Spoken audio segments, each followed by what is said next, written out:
Olá pessoal, hoje dando continuidade ao nosso curso de licenciatura em Biologia, eu vou continuar falando sobre a nossa disciplina de genética e o tema da nossa aula de hoje é doenças genéticas.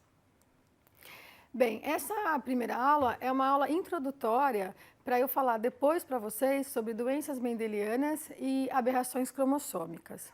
Então, eu vou falar um pouco sobre as doenças genéticas. A genética desempenha um papel importante e crescente na medicina clínica. Por quê?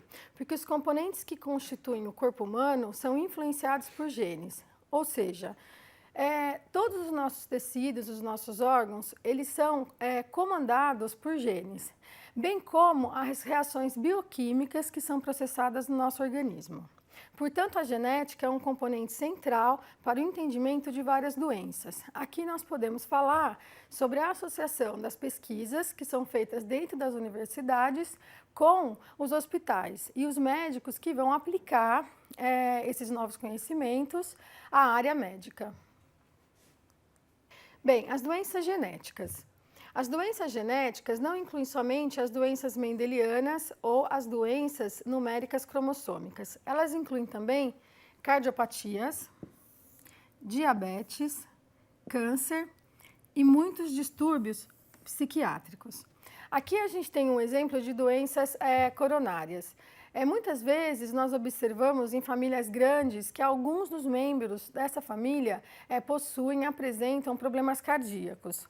Dessa forma, nós podemos concluir que dentro dessa família existem um grupo de genes que favorece essas doenças e o estilo de vida dessas pessoas, ou seja, o meio onde elas estão inseridas e o estilo de vida faz com que essas doenças cardíacas apareçam ou mais cedo, numa idade mais jovem, ou posterior.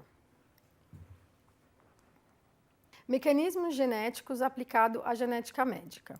Estudos de herança de doenças nas famílias. Aqui eu me refiro às doenças mendelianas e essa vai ser uma aula que também eu vou apresentar para vocês.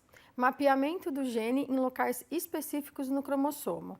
Aqui é bastante importante esse item porque ele possibilita aos pesquisadores identificar exatamente o gene responsável pela doença. Esse tipo de estudo é feito em famílias grandes e são estudos feitos para localizar o gene no cromossomo. Então, ele é bem importante na identificação de genes novos responsáveis por doenças que ainda não se sabem o motivo pela qual aquele mecanismo fisiopatológico está ocorrendo.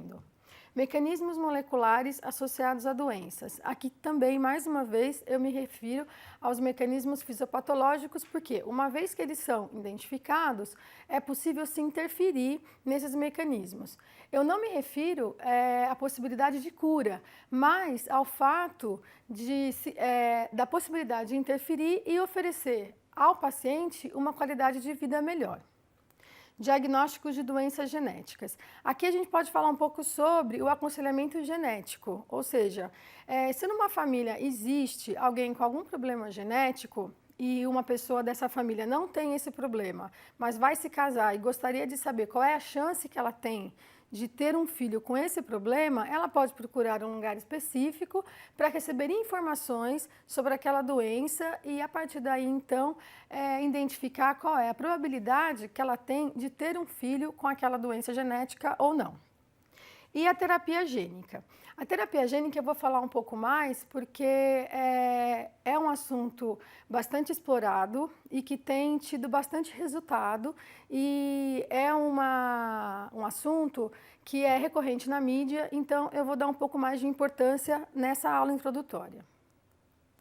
A terapia gênica, ela é a inserção de genes normais em pacientes com o objetivo de corrigir uma doença genética. Um exemplo é a imunodeficiência combinada severa. Eu já falei para vocês sobre essa doença e expliquei todo o funcionamento dela, portanto, eu não vou aqui repetir todo o mecanismo que ocorre. Mas eu gostaria de mostrar para vocês a menina que recebeu a primeira terapia gênica, que é essa menina aqui, e aqui ela está bem jovem, mas foi depois do tratamento que ela fez. E aqui é uma foto mais recente e ela está junto com o médico que fez a terapia gênica nela. Portanto, ela teve uma vida normal. A terapia gênica, ela tem alguns pré-requisitos. Identificar e clonar o gene e suas regiões reguladoras. É muito importante quando se vai fazer um teste clínico, quando começa-se um tratamento em pessoas, que o gene que vai ser introduzido nessas pessoas se tenha conhecimento do funcionamento dele. Assegurar que o gene inserido não tenha efeitos prejudiciais, exatamente pelas questões que eu falei anteriores. Se você não tem conhecimento do funcionamento desse gene, ele pode, ao invés de produzir um benefício, ele pode prejudicar a pessoa. Então, isso são questões éticas muito discutidas dentro da área da medicina e também dentro da área de pesquisa, que possibilita que a terapia gênica tenha um melhor resultado. Determinar as células-alvo e que tenham duração de vida adequada. Isso é importante, porque uma vez que você introduz um vetor dentro de uma célula, vai levar um tempo para que esse vetor ele leve o gene ao genoma dessa célula. Portanto, essa célula tem que ter um tempo de vida relativamente compatível com a terapia que está sendo realizada. Restringir a transferência do gene às células-alvo somáticas. O que isso significa? Significa que a terapia, ou seja, o gene que vai ser inserido, ele tem que ser colocado no tecido que tem o problema, no órgão que tem o problema. Porque de nada adianta inserir um gene num tecido que não está com o problema. Então, essas questões são importantes e elas são todas verificadas e muito bem programadas antes da terapia gênica se iniciar.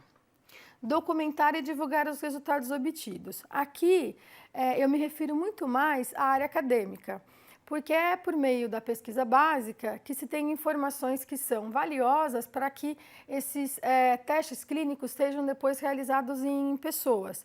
Então, se um pesquisador publica um trabalho nos Estados Unidos, por exemplo, toda a comunidade científica do mundo, se esse trabalho é relevante para aquela área, vai ter a oportunidade de repetir esse experimento.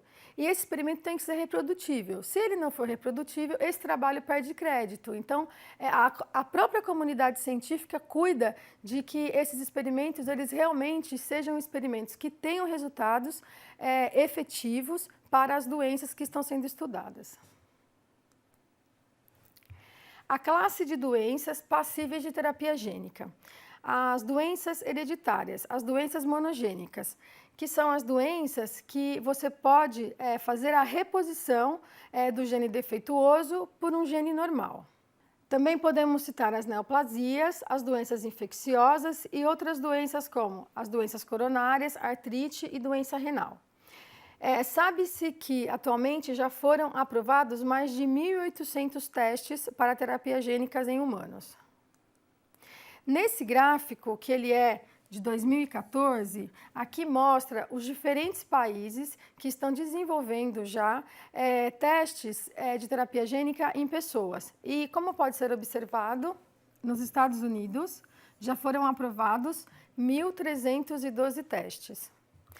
Esse é um gráfico de 2014, portanto eu acredito que se essa revista publicar um trabalho agora em 2017, certamente esses dados já vão estar diferentes, eu acredito com um número maior de testes clínicos que estão sendo desenvolvidos dentro dos hospitais, juntamente com os pesquisadores.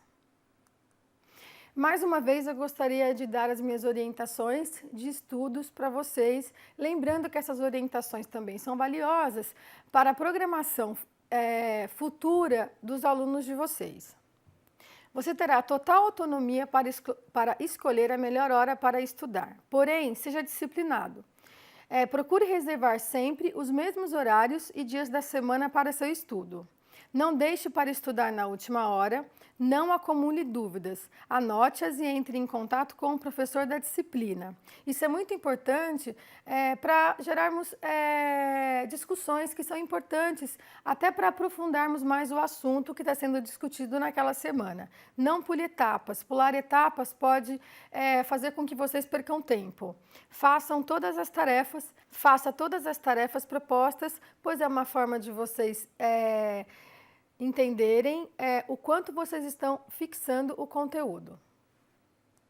Bons estudos!